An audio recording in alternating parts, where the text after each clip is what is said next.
So this was really cool, I thought. So if you've heard it, you know what I'm talking about. I think I have heard something like this. I don't know if it was their study or not. So the question was, do does prefer big bucks racks over small buck racks? And 80 to 90% of the time they did. Yeah. Yes. So they would bring a buck in, big rack. The doe would choose him. The next day they'd swap him. Yeah. They'd swap the 2 bucks they had in there. They just swapped their racks. Right. She would choose the bigger buck. Yeah. With the bigger rack.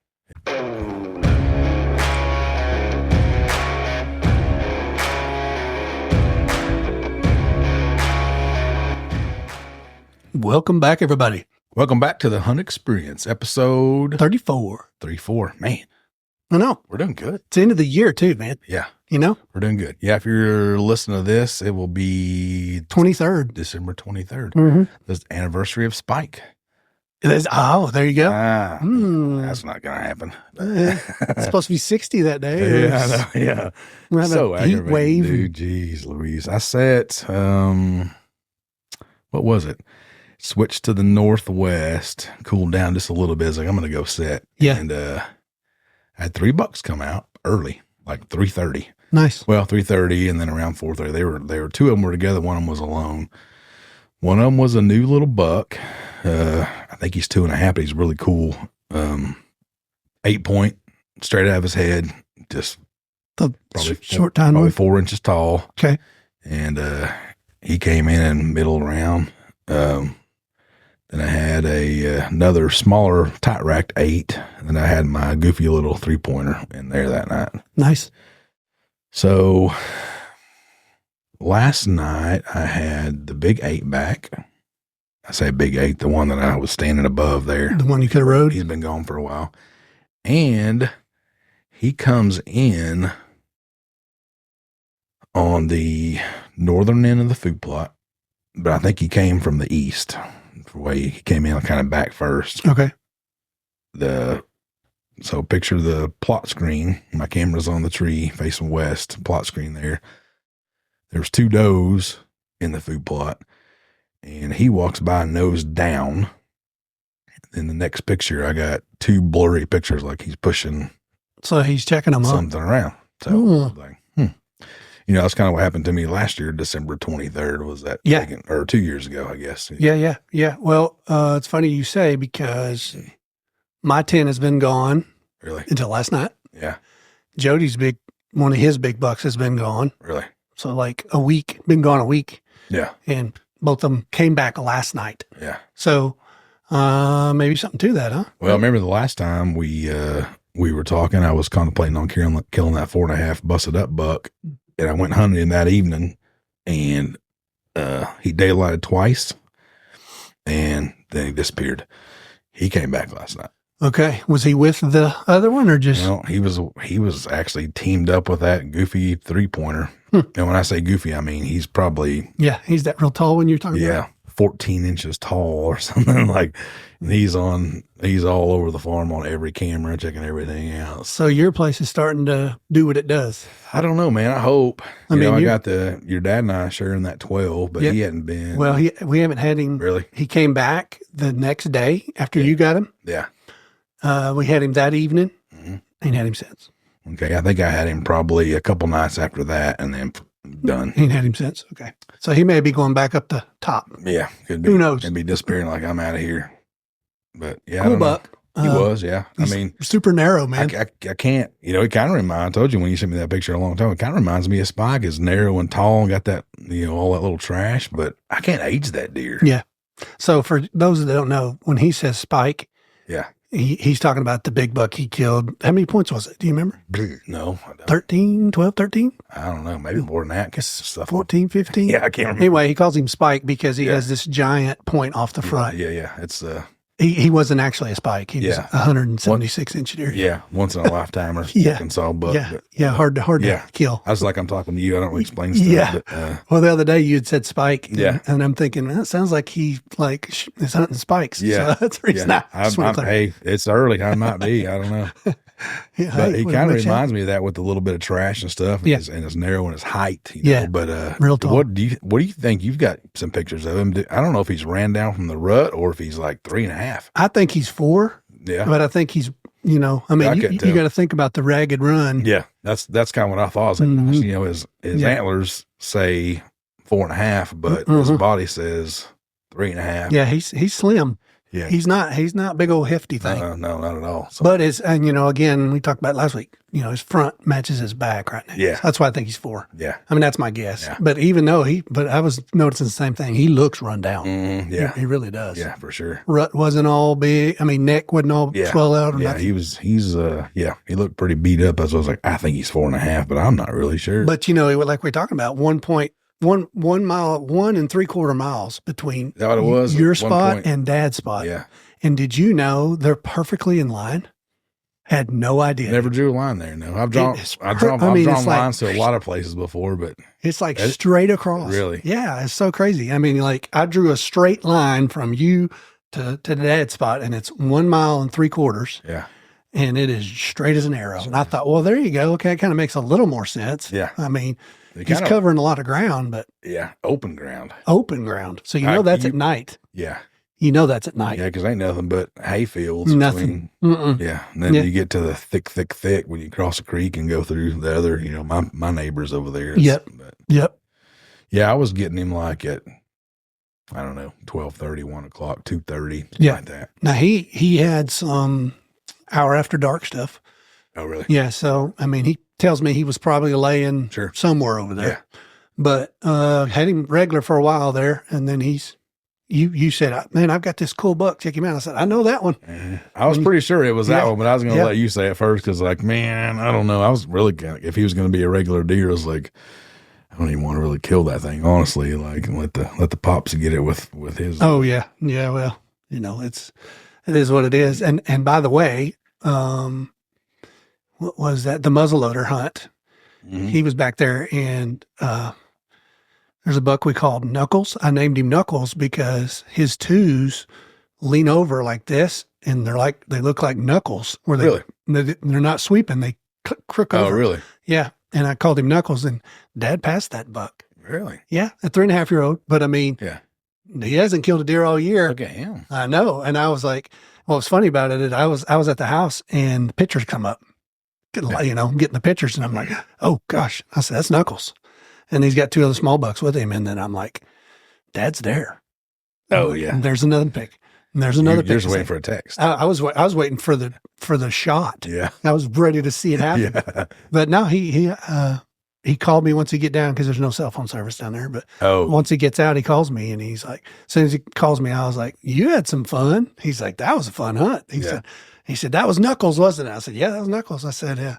And he come out one morning. yeah. Him and 2 other bucks was there out in the morning. It was like 7:30 in the morning. Wow. And dude, they hung out for like 20 minutes. So anyway, kind of cool. I mean, he could have shot a deer if he Sure. wanted to. And Yeah. he's at the point now in his life where, he's looking for the big guys, and I don't blame him. I Well, I mean, talked that's to what he your wants. brother that morning. He called me about a ride coming up. He said, you hunt this morning? I was like, nah, I didn't mess with it, man. He's like, well, I think they were moving pretty good. I said, yeah, my cameras are blowing up, but wasn't nothing I was going to kill. And he was telling me, he's like, well, Dad was covered up this morning Yeah. down there. So Yeah. which it was, I think it was pretty chilly that morning, wasn't it? Yeah. Yeah. It was decent. Yeah. It was decent. Yeah. So, How does that property hunt? Do you have any returners over there? typically, yeah. Really? Yeah. So maybe a really good pass then. Yeah. Well, I mean, dude, early there, remember us talking about it, dude, there was like Oh, yeah. 6 or 7 Yeah. 3.5-year-olds. Yeah. We had 1 4, maybe 2 Yeah. 4-year-olds, and Yeah. then this 12 showed up late. Yeah. He wasn't there early at all.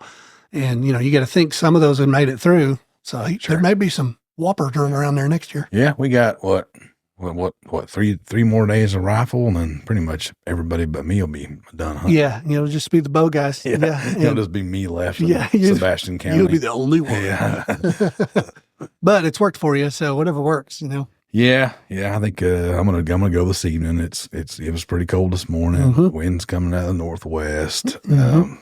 I did have that big-ish 8. You going to get up in the morning when it's 24, 23? In the morning? I don't know. I hadn't really thought about it. It's supposed to be I've had nasty. nothing mornings. Though. Really? Nothing. Yeah, I've been the whole time been like, all right, Dad, you need to be out there in the evening. Be out there in the evenings. Yeah. He's like, well, I'm going to go in the morning just to go. And that's when all the bucks come out. Yeah. I'm like, okay, that figures. That's kind of like, I had people ask me like that stuff, and I said the same thing. He's like, I don't really fool around mornings right now. I mean, but if your cameras are telling you to go mornings, then by all means go. But mine are not telling me to go mornings, not even doe wise. Yeah. Yeah. They'll surprise you every once in a while, but you'll be like, oh, 11:46. Oh, Yeah. all my does are out. Random. Yeah. Going around like, I don't know. What are y'all doing? I don't know what's happening. I don't know. I'm not taking my foot off the gas pedal though. I'm still. Oh yeah, no. This is your time, bro. Still going when it's right. Well, I'm glad to hear that it's starting to filter in some bucks. You know what I mean, it's time for it. I keep hoping that drop time buck's going to pop back up, and but I don't know what happened. I don't know. Yeah, missing. He did that last year. He showed up late, and then this year he showed up early. So I'm thinking he's probably going to come back any minute. When was that last year? Do you remember? Was it after the new year when they started? When he first started getting pictures? No, last year late. Remember he said you showed up because it was him and the tall rack buck that you shot at. Oh, when he was in that big group? Yeah. That day? Yeah, that was like January 3rd. Yeah, but I mean, were they coming the whole time, or did they show up really late? The one I shot on the back of was coming pretty regular. The drop time showed up late, probably 3 weeks before that. Okay. It was my very first ever drop time picture. So this is your time then. I mean, yeah, like you said, I mean, it's like, all right, I've got a new buck. That's the first thing he told me. So I was like, okay, well, that's starting to do what actually, it does. I got a couple new bucks, but some of them are just scrubbies. Yeah.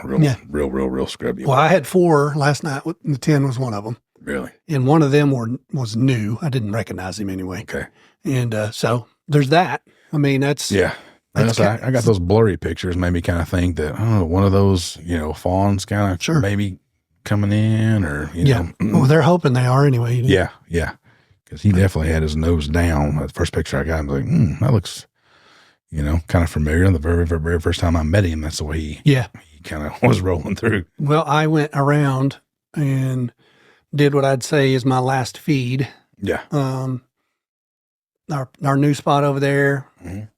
Man, don't you hate it too? I went in there. It's really hard to get in there. I went in there all quiet and I fed and checked the cameras and they were working. And the very next day, your battery's dead. Don't you hate that? Yeah. I did that yesterday. Yeah, that's not a good deal. I know, man. It's like, so aggravating. Anyway, I went around and I... One last hoorah to get... Yeah, one last just... Keep them... You're kind of trying to keep them safe over on that one property. Yeah, just to keep them from getting killed, I mean, feed heavy and hopefully they survive the Christmas gun hunt. Yeah. But, well, I don't even know if that's going to work out for next year or not. And it's kind of up in the air. It's not sounding real good, but... No, but I mean, it is what it is, Yeah. And then I've pulled 2 cameras now. So I've already taken 2 out of rotation completely. I will say one of my coverts, we had talked about this a while back. So I went and did fresh batteries like 3 weeks ago, just in almost all cameras. Well, I've got the original one that I had. It's like the camo one with the double antenna. Oh yeah, I still run one of those. Yeah. Well, I just like, all right, I'm going to see who does the best on batteries because I've got coverts. I've got 1, 2, 3 coverts. I've got 3 of the muddies. Okay. I've got 1 of the what's Walmart's brand? Stealth, maybe. Is that what it is? I don't know. No, it's Tacticam. Tacticam. Oh yeah. Gotcha. That's Walmart's brand. Yeah. And so I kind of wanted to just here at the end of the year when it actually gets some cold. Yeah. See what does the best. Happen, yeah. Well, the Walmart brand Tacticam, I have the solar panel with. That makes a big difference. I used to have solar on all mine, and then the coons and squirrels started chewing up wires, and I just quit. Yeah. Well, the one tree that's on Dad's spot down there is where that camera is. Yeah. And I got that panel turned right to the sun, so it's like full sun. Yeah. And dude, I haven't changed the batteries, and I don't know. Yeah. That was one of them I didn't change. So, but I'm not getting a ton of pictures either. You run the rechargeable batteries in that? No, just regular. Just regular I used to batteries. buy those high dollar rechargeable batteries and like run them in there, and like they said that was the way to go. But it was like, yeah, then costly. Then I went to straight lithiums, and then now, oh, speaking of which, I'm down to speaking of batteries, Tractor Supply, Job Smart. That's what the name of them was. You told me this a couple pods ago. Dude, they're legit. They working, huh? It's like $7 a 12 pack or something. Nice. Yeah. So let's get the job done. I went there the other day, and I said the other day, probably 2 weeks ago, and I bought all the 12 packs they had. Like they had like 6 left. Like, give me all of them. I'll take all. You did a mass change out. I'll take all you got. I've just got them in a bag. Oh, you just got them for backups. Yeah. I got you. And I'll be changing them eventually because I'm still gonna be hunting for a while. So. Oh yeah, you'll have cameras on plots for till you probably can't. I didn't take them down last year. I just let them run. Oh, did you really? Yeah. Okay. Yeah. But anyway, what I was going to say about that covert. Yeah. That's my oldest one. So I think it's 3 years old. I bet it's older than that if it's the old style. Well, I refused to be cell cam forever. Remember, y'all were all cell cam, and I was like, I ain't doing it. I'm staying. Yeah. And then I was like, I'm doing it, and I'm like, what was I thinking? This is the best thing ever. Oh yeah, for sure. Anyway, so that camera just without taking pictures, just drains down. Yeah, I mean it's like 2 weeks. Yeah. And I mean, literally, I had taken like less than 100 pictures. Yeah.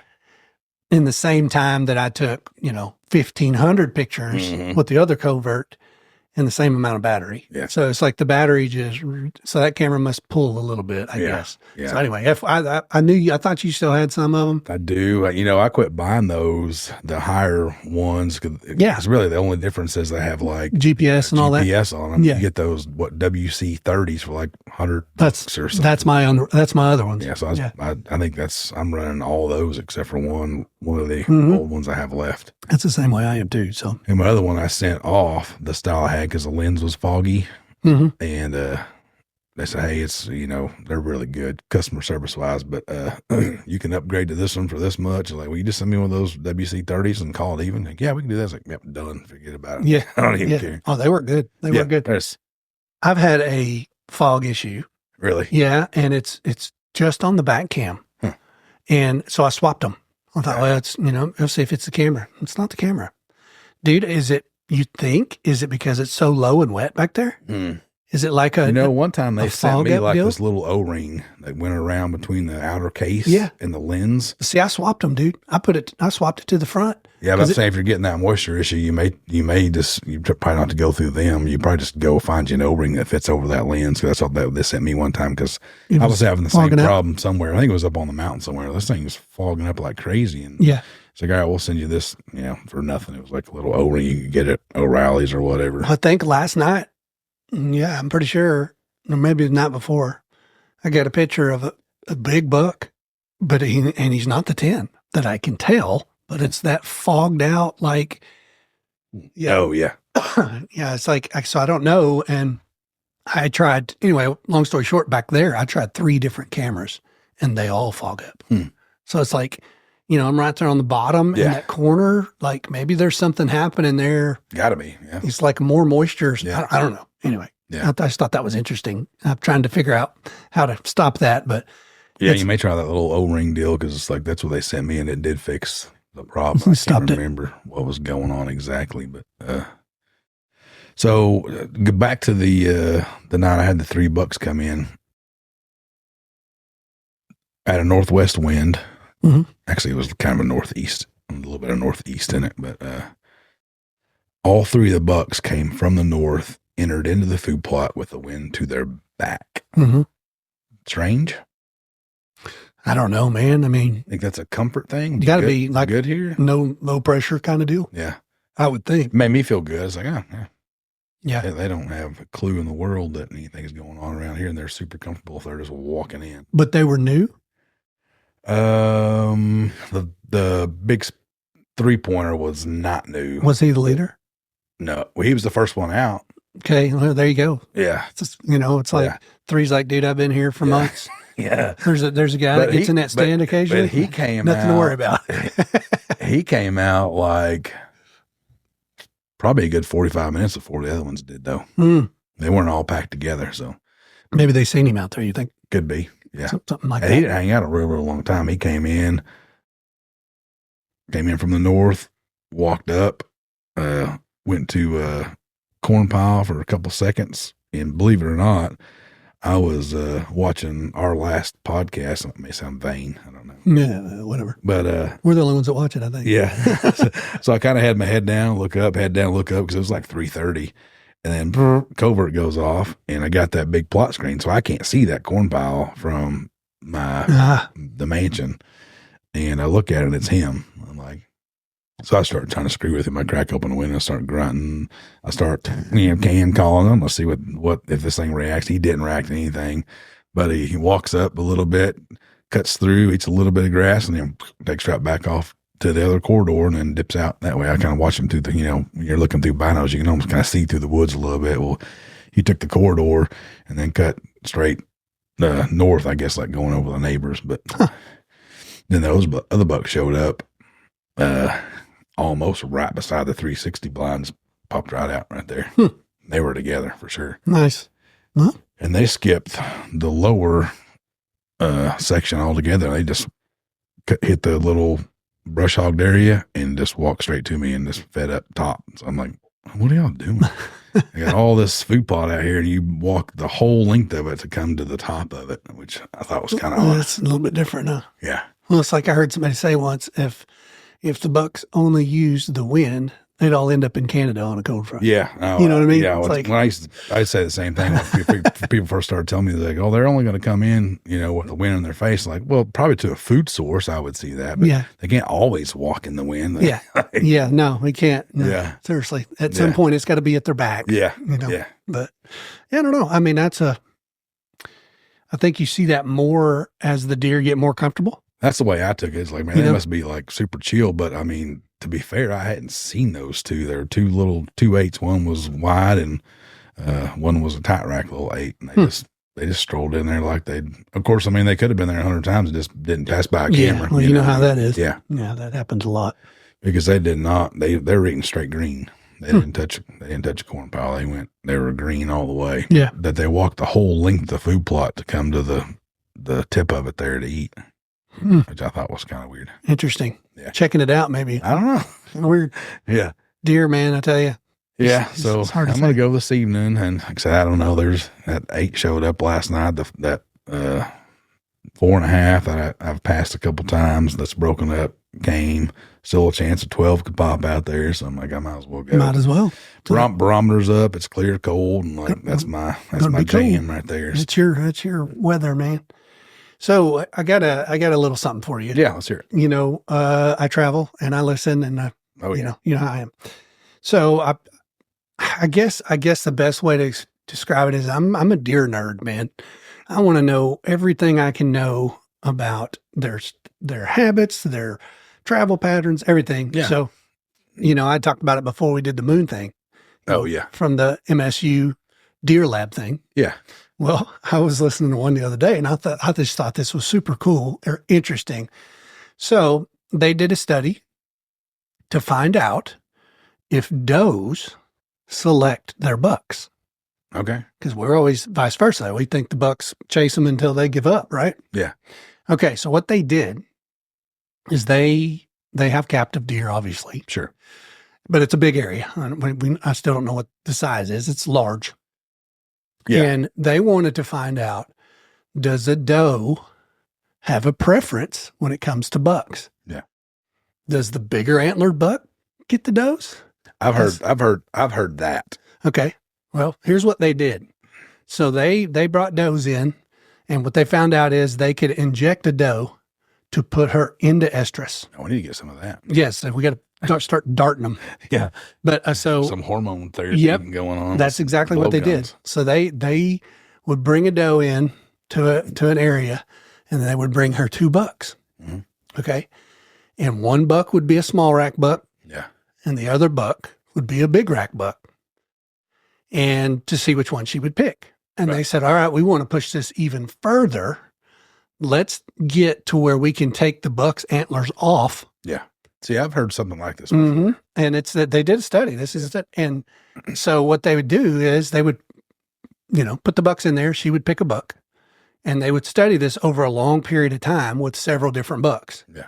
Well, what they did is they cut the buck's antlers off, leaving enough pedicle that they could put a bracket on it. Okay. And they did that to all the bucks, and they would swap out. Yeah. So she would pick one buck. I say she, they did several does. She would pick one buck one day. Well, they would put that same buck back in there and change his rack out. Yeah. So this was really cool, I thought. So if you've heard it, you know what I'm talking about. I think I have heard something like this. I don't know if it was their study or not. So the question was, do does prefer big bucks racks over small buck racks? And 80 to 90% of the time they did. Yeah. Yes. So they would bring a buck in, big rack. The doe would choose him. The next day they'd swap him. Yeah. They'd swap the two bucks they had in there. They just swapped their racks. Right. She would choose the bigger buck. Yeah. With the bigger rack. So this was really cool, I thought. So if you've heard it, you know what I'm talking about. I think I have heard something like this. I don't know if it was their study or not. So the question was, do does prefer big bucks racks over small buck racks? And 80 to 90% of the time they did. Yeah. Yes. So they would bring a buck in, big rack. The doe would choose him. The next day they'd swap him. Yeah. They'd swap the two bucks they had in there. They just swapped their racks. Right. She would choose the bigger buck. Yeah. With the bigger rack. So this was really cool, I thought. So if you've heard it, you know what I'm talking about. I think I have heard something like this. I don't know if it was their study or not. So the question was, do does prefer big bucks racks over small buck racks? And 80 to 90% of the time they did. Yeah. Yes. So they would bring a buck in, big rack. The doe would choose him. The next day they'd swap him. Yeah. They'd swap the two bucks they had in there. They just swapped their racks. Right. She would choose the bigger buck. Yeah. With the bigger rack. Yeah. So what is your thoughts on that? I think, I think it's almost like, survival instinct and passing on genes. That's all they're really wanting to do during that time of year. That's what this biologist said. Okay. His explanation was, it is because she can visually see who the better gene father would be. Yeah. And that's, they want a big, healthy, sure, strong, masculine offspring. Yeah. And so that's why my wife chose me. Well, yeah. I don't know if I fit that bill. Anyway.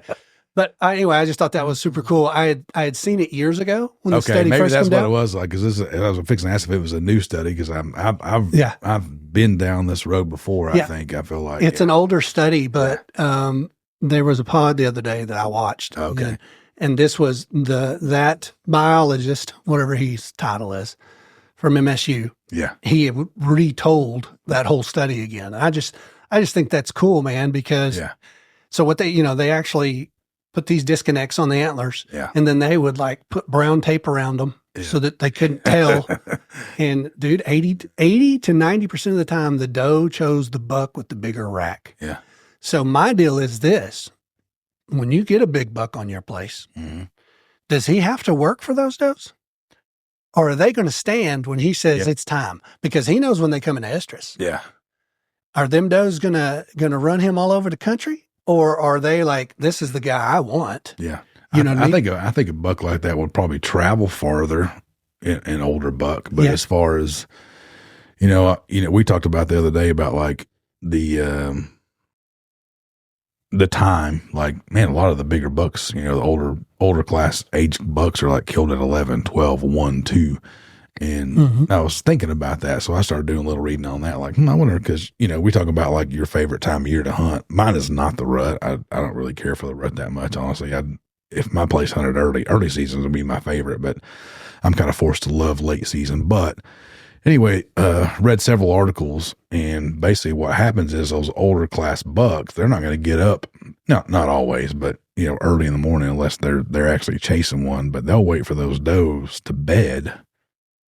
They know where the does are bedded. They go downwind to the bedding area and they find the hawk. Check it. And they don't have to run around, Now, after the rut, I believe, in my opinion, I don't know anything about this, but I'm just saying my opinion is from my experience with some of the older age class bucks and knowing ones I've had on camera and where they were killed, ones other people had on camera that I killed, and they send me pictures, it's 2-3 miles away sometimes. So I think those older bucks will definitely travel more because, again, I got to spread this gene. That's my that's what they're here for. Like that's the only thing they're thinking about is like spread my genes. So Yeah. kind of makes sense that the does would do the same thing. Like I want the more dominant. Yeah. You Well, know. I mean, obviously, if that's true, then the does dictate more than what we think. Mm-hmm. You know what I mean? And so my thought would be, okay, is that buck having to travel more? Or is when he goes to the next doe group, he's going to have one stand for him. Yeah. You know what I'm saying? Yeah. And it's like, man, lockdown's terrible. You hear guys talk about it. Man, all the big bucks are gone. A lockdown. Yeah. Well, yeah. Yeah. You know, they just go from one doe group to the next and find a doe that's ready. Yeah, for sure. And she's like, hey, I'm here for you, buddy. Yeah. You know what I mean? Well, you know, I kind of witnessed that at that lease we had in Missouri. Yeah. There was a couple, you know, I eased in there, which I say it's a bedding area. I didn't live on that property, but right there at the crossroads.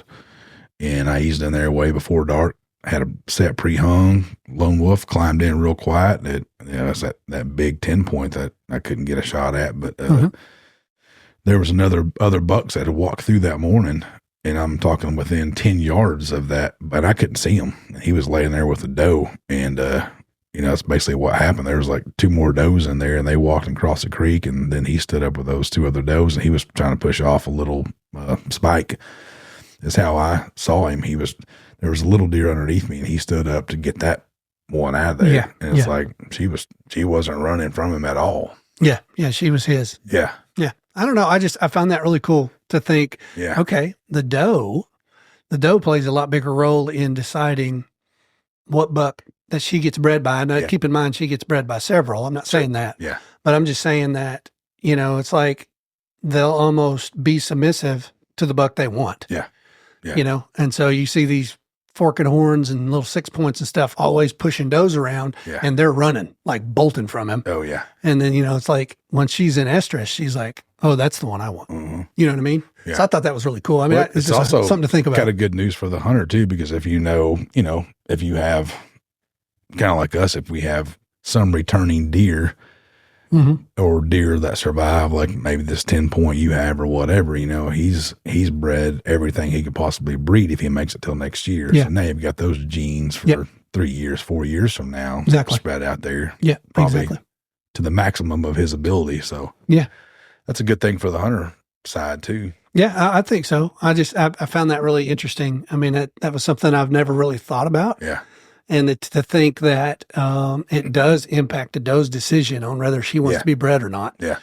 I thought, wow, that's cool. And then, of course, you hear all kinds of crazy stories, does being chased by 5 different bucks, Yeah. And then they, I've seen like probably 3 at a time for sure. Yeah, just pushing a doe, Which in my mind, I always think she's just not ready. Yeah. That's the way I look at it. Yeah. I don't know. Maybe it wasn't the right guy. Yeah. Yeah. Possibly. I don't know. Could have been. Yeah. Another study, it's kind of like the moon one, kind of not really what I had envisioned in my mind for all these years, but that would be kind of cool. Brings up the cull buck topic. A lot of guys they'll kill young deer and call them cull bucks. So I'm not really for that, but there are some. I ran into him up on the mountain before. Like this deer's probably 5.5 years old, and nothing. He is like a giant fork. I seen that several times on the camera I had up there. But you wonder if the cull bucks really play that big of a role in the breeding process. Yeah, you don't know. I don't know. I mean, that's just something else to think about. Like I said, I'm kind of a deer nerd. Yeah. All that stuff fascinates me. They do some cool stuff up there.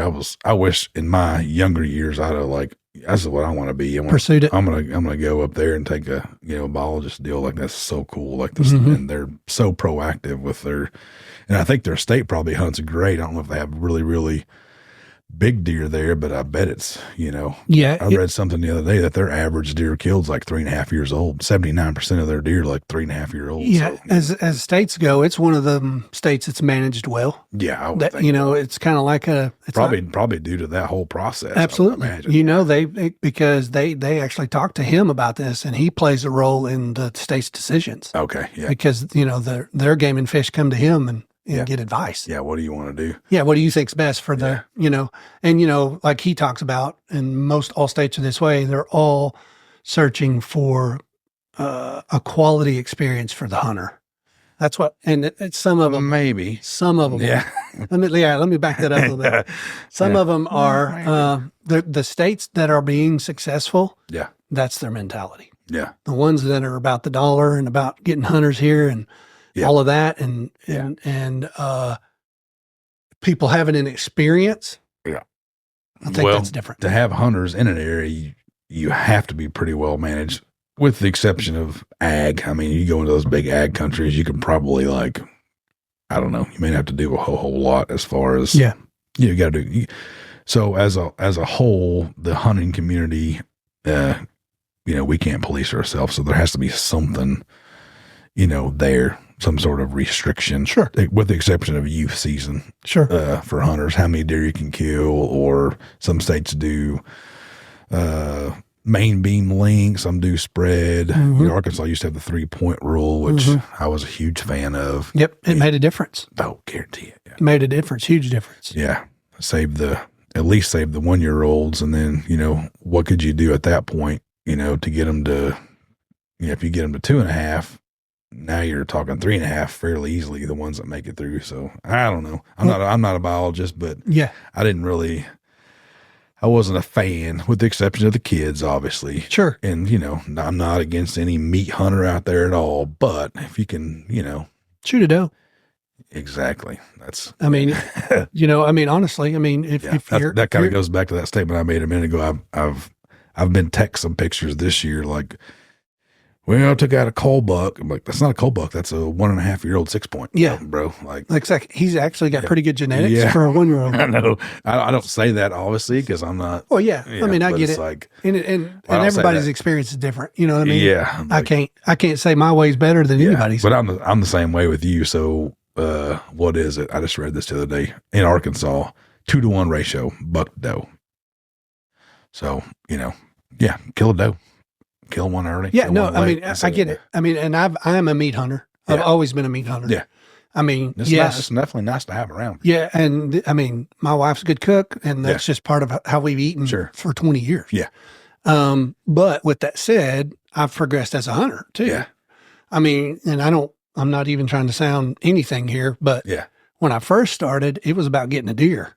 Yeah. As I've progressed, it's about getting the deer. Yeah. And and you know what I mean? So that's where I've, and I guess some people, we had a comment on one of them that the guy's like, I wouldn't even listen to this guy, cause he's a big buck guy, I've heard him say it. Yeah, I am. Yeah. I really am. And who that's because of my experience. Yeah. You know what I mean? Who wouldn't prefer to kill an older age class buck with big horns? Sure. That's 99.9 now. That being said, we're on the same page as kill what makes you happy. Sure. But that being said, like we were talking about a minute ago, the hunting community cannot and will not police themselves. So it'd be nice to have that 3-point rule, or maybe even a 3-point rule and a 12-inch spread. Something else. To get them to, so if you can't kill them at 2, now they're 3.5.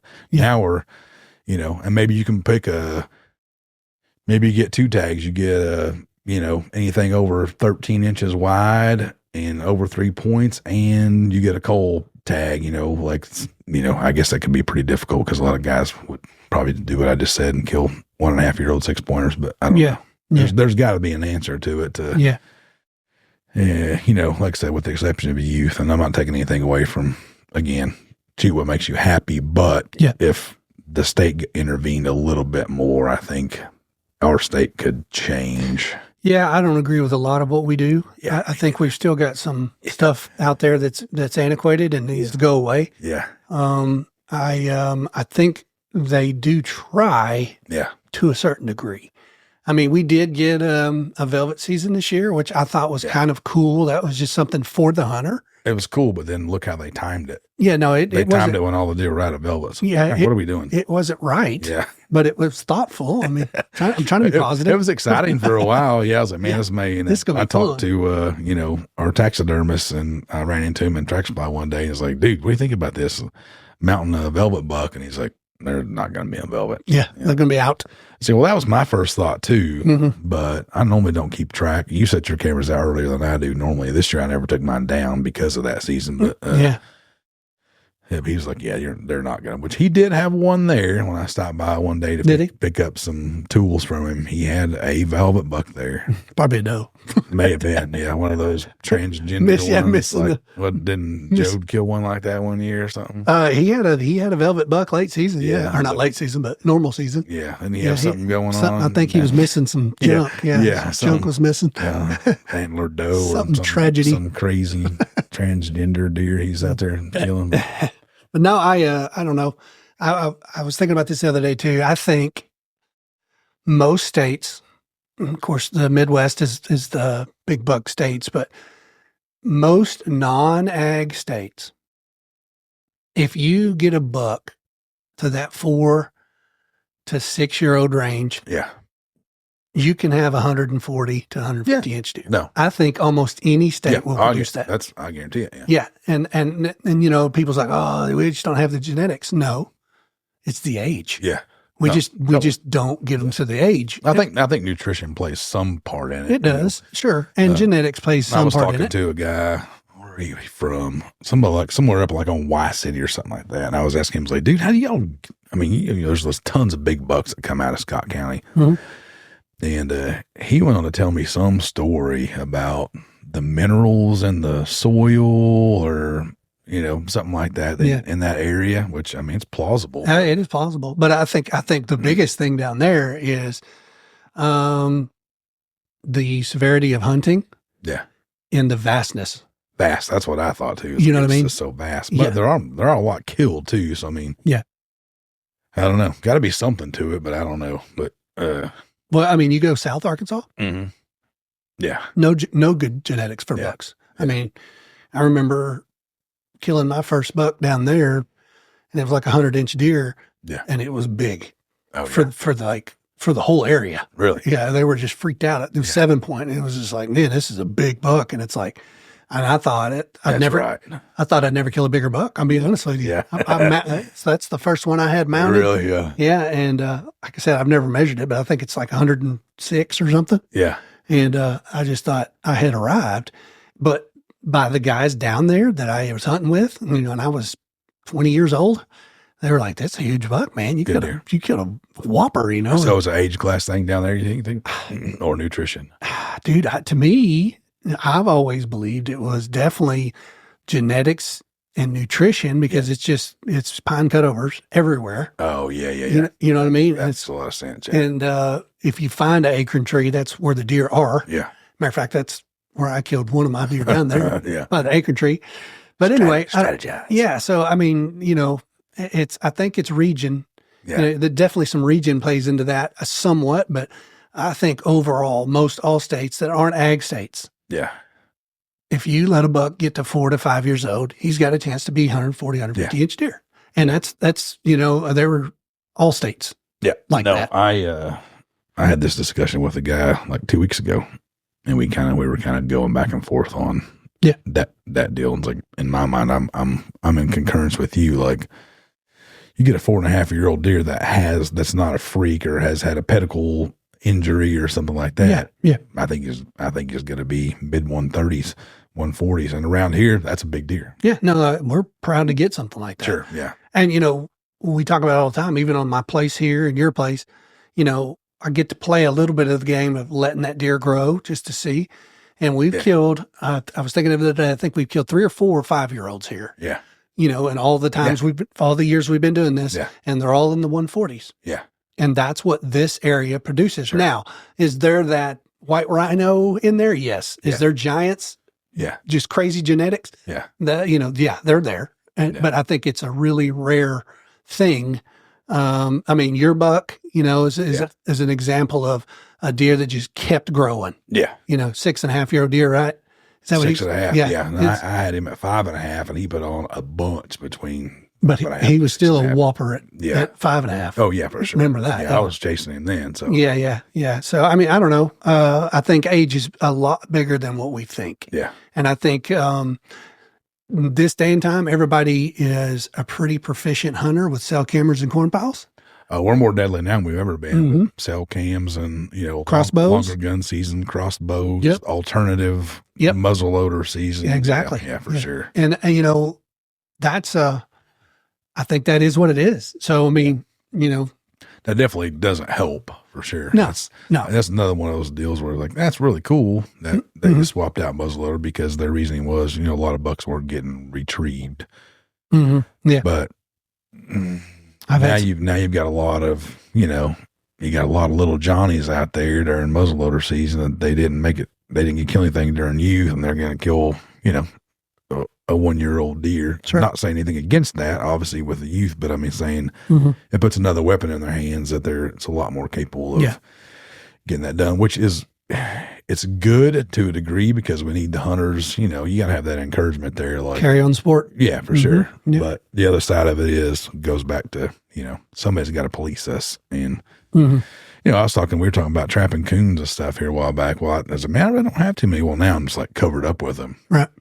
And, coons, possums, even coyotes, all that stuff that, our turkey population here in Arkansas is trash. Right. So, why not give some sort of a grant or a fund and make it, $2 a hide for a coyote or, some sort of little bounty or something, or I don't know. I mean, there's something you could probably do to control that. And I'm a big turkey hunter, that, but shut down the turkey season in Arkansas for 3 years, whatever it takes. Yeah. Like, let's just get this back together. I mean, like I said, I'm not a biologist, but stuff like that, it's like, surely there's something, because pretty soon we're going to have any birds, man. I mean, it's bad. It's bad. From the time I first started hunting turkeys to now, it's like, it's scary. Yeah. Well, this place used to be covered up. Yeah. And it wasn't because we killed them. Sure. You know what I mean? Oh, yeah. Yeah. It was predation. Predation. Yeah. 100%. Yeah. I mean, we've had overabundance of coyotes for years, overabundance of coons for years, and they're just kind of in a free for all. Yeah. Sean Cook, does what he does with the coyote thing. Yeah. And trying to keep all that in check. Sure. And I think that's really a lot more important than what people think. Oh, yeah. No, him and Jim Kendall do a great job with that deal putting on. There's one coming up, I think, in February, January. Yeah, I think that's real valuable, man. Oh, I think no it's question, really because overlooked. I don't know, the ones we've entered, what so probably 30, 40, 50 dogs killed in some of those deals. I mean, and it's spread out a lot because everybody's got different properties, areas that there's kind of like a bass tournament. Everybody, fires their trucks up and takes off to their spots that they have. And it's like, and for me, I'm a super competitive person, but in that deal, I'm pretty new to the coyote hunting game. I've killed a few, but it's not like I'm not an expert caller or know what they do at any given time and all that stuff. Yeah, we get whipped every time. We always kill something. We kill one or two. Yeah. Miss a few, seems like. Yeah, we've done that. Yeah. So, but I don't know. luckily you have access to some good properties to hunt. Mine doesn't. We always hunt mine, and we missed one. Yeah. There. I've killed a few off my place, just tinkering around with my call when I get bored. But the other side of the mountain is pretty rough to coyote hunt. I'm sure they're covered up in there, but it's just yeah. We got my brother's big cattle farmer. Dad, and so but the pig deal is kind of weird. I'd like to know somebody that knows something about that. As far as I don't have them. Okay. Last year I killed 18. I got a call yesterday. Yeah. From a relative. Okay. Wanting to say, hey man, you got any pigs? Yeah. I ain't had pigs all year. Mm-hmm. Well, he's like, dude, everybody I talked to on the mountain, there ain't no pigs up there. Yeah, well, see, I'm on that lease with those guys, and I have to ask everybody. Early, like I'm talking like summertime, there's a couple guys that were on there that were heavily pig hunting and killed a few, but they're just not around. And I thought it was because of the drought. Well, maybe. Now, not so much. Like, because I got another guy, like maybe they all ran from Sugarloaf and hit Poto for some reason or something. But I got a couple guys that hunt Poto a bunch. Like, we're not having any pig problems over here. So I'm like, what happened? I'm not complaining. No, it's great. It's wonderful. My corn bill went, in half this year. Yeah. Not feeding 67 pigs all the time. Mm-hmm. Waking up middle of the night and have to go out and shoot them. Yeah, I did. Yeah, that's how I got my kill count up to 18. 18. Yeah, wearing house shoes half the time. Yeah, it's funny you say that because I actually got that call yesterday, and it's like, really? Dude, I ain't got no pigs. Yeah, I ain't had pigs all year. I had one big boar on Dad's spot. Yeah, early. Yeah, I had some early. That was it. When I first started feeding, when we were allowed to feed, I started pouring out, and it's like, oh, here we go. Because, for years I was running that pen. Yeah, just keep them out. And I build that big pen and feeding that pen, it's just kind of a hassle. Not really a hassle, but I'm real big on, anything spooking an older age class buck. And like, I don't know if they're going to hop that pen or not. Yeah. You see it all the time, but sure. I did kill that. He was a 4.5-year-old. That one, I killed him like just right outside the pen, like, oh yeah. Yeah. I mean, 3 years ago, maybe. Yeah. 3-4 years ago. Yeah. Cause we killed on the same night. Yeah, exactly. Yeah. Yeah. I don't know, man. There's a whole bunch of stuff that goes into it. And like I said, on the deer study thing, that was something I just thought was fascinating, that to think that a doe might actually choose the buck by his antler size, which is cool. I mean, I don't know how much there is into that, but it gives me a different way to look at it. Makes total sense to me, being, like I said, the spreading the genetics and picking the best one, survival of the fittest type thing. So. Yeah. Well, what happens when you've got two big bucks? Yeah. And you got all these does. Do them two big bucks get all the does and these little guys don't get any of them? You hope. I mean, I'm assuming. Yeah. I don't know. I mean, how's that work? Yeah. You hope that's the genetics is getting passed on, but I guess it could be, I don't know. It's interesting. Yeah. It just really made me think. Yeah, there's so much. I was thinking about that the other day. I was like, I wonder if they have like a condensed online course you could take. I'd love to get into some of the stuff they do. You know what I mean? Like, I don't have 4 years of my life to spend to go to college or anything, but like if they had like a condensed down course, that'd be really awesome, Yeah. They interviewed that guy that's kind of behind the whole thing, and him and another guy are the two spearheads on everything. And he said, man, I just got lucky. Yeah, I just got lucky. I timed it right, and he's been in there for like 30 something years. Yeah. And he stepped right into that role, and it's like, I'm living a dream job. Oh, sure. Doing studies on deer. Who gets to do that, And it's like, that's really cool, because there's really, that I know of, I'm sure there is, but there's not a whole lot of that going on anywhere else. No. I mean, they're definitely at the forefront. Yeah. And so really cool. So every time I see something come up by them, I'm like, all right, I've got to check this out. Yeah. Just because I am just fascinated to think of all the different things that go into whitetail deer. And there's so much. And there's so much. Well, I saw a deal the other day that it was also by them, and I don't know where I saw that. I heard it somewhere, but it was a guy asked them a question, and I think they're like working on it right now, or maybe they've already done it. But anyway, how like the Florida deer is like some sort of like subspecies type deer. I don't know how it all works out. Anyway, the guy asked the question like, so if I take a Florida buck when they weigh, 80 pounds or 90 pounds, a smaller deer, and I put it in the Midwest in ag country, will it grow?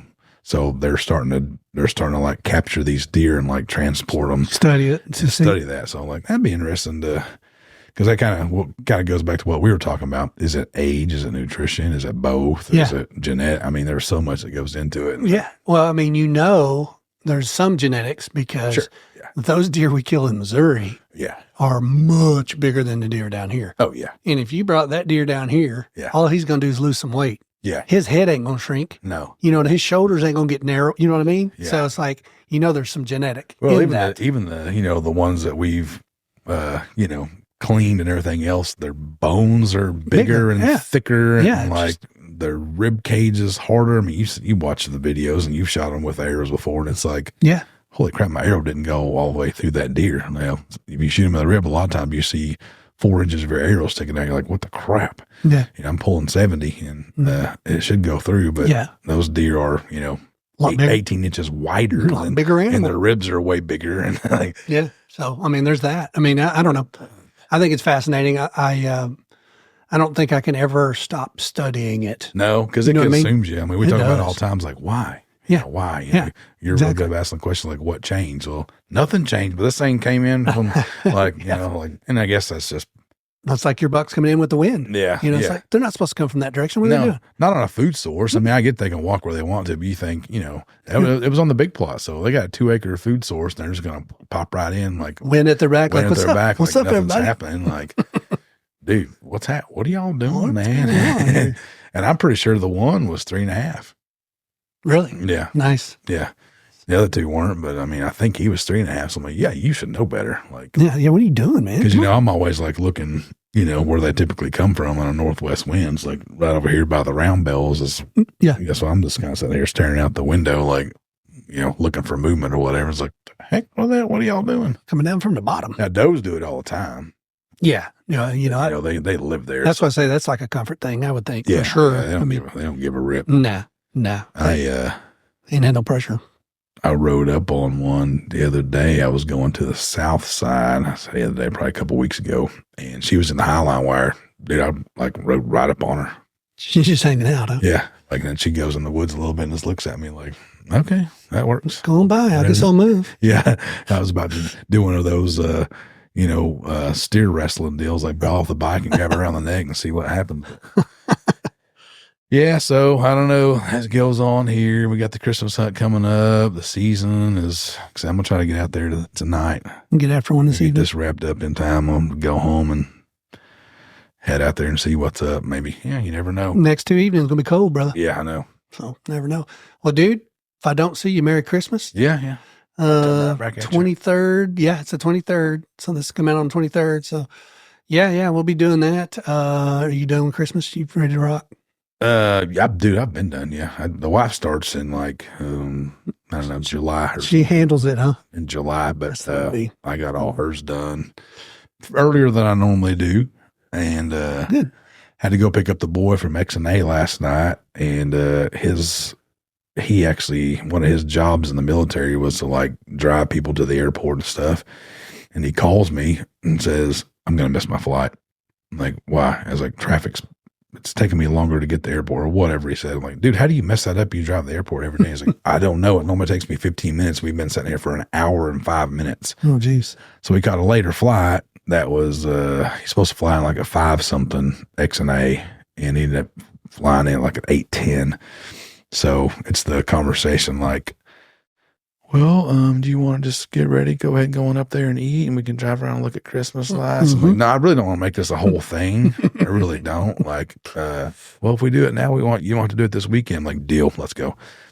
Bro. So I got the Christmas light looking over with. Nice. And done. Got that sewed up. Yeah. So I'm looking good. Well, I did a little bit of Christmas shopping today. Okay. Just for the wife. Yeah. And everything else is pretty much done, I think. Yeah. But yeah, no, I hate being in town this time of year. I hate it. I hate it. As bad as it sounds, I'm pretty much strictly an online guy now. I don't even mess around with it. I think most people are that way. But I say most people. There's a bunch of people in town today. Oh my gosh. Can imagine. So I'll tell you another good deal. So, I used to paint cars for a living all the time and masking up cars, and I was quick, efficient. My masking jobs always look really, really neat, but somehow I hate to wrap presents. So I found these, there's like 34 different bags for like $19. It's got the wrap deals in them. It looks like Christmas paper. And yes. You just pull the strings. I seen a deal on that. Done. That showed up today. So that's how you're doing it. Yeah, I'll get mine all wrapped up. Well, at the end of the week. Last night, me and the wife sat down together. Yeah. I set a table up. Yeah. And we did an assembly. Of course, I do all the wrapping. Do you? So, yeah. My grandma and mom were big home interior design. Okay, yeah. And I hated cattle. Yeah. So guess where I was most of the time? I was in the house with mom and grandma. Yeah. And so I can pretty much do a layout on the house pretty nice. And I can wrap a Christmas present like no other, brother. Yeah, I can do it. I just hate it. Like, that's one problem is like I'm making sure all my corners are even. Yeah, that's me. People used to ask me that when I messed up cars, like, dude, why do you make it look like that? I was like, I don't know. It's just what's in my head. Yeah, it has to look a certain way or it kind of makes me coloring, man. Makes me weird. I don't know.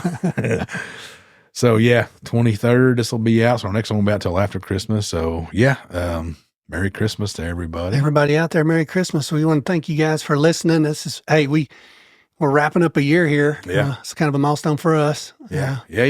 So we'll see what next year holds, I guess. Yep. Hopefully more intelligence, more knowledge, more deer on the wall. More bull. Yeah. We'll be rolling a food plot season. I got a big project rolling at my house pretty quick, if I get something down, I'm immediately start doing timber work. So. Oh yeah. Yeah. You're going to clear out that plot. Yeah. So a lot of stuff happening. So, but yeah. Well, guys, thank you as always for listening. We appreciate you. Thanks for listening. See you. Bye, everybody.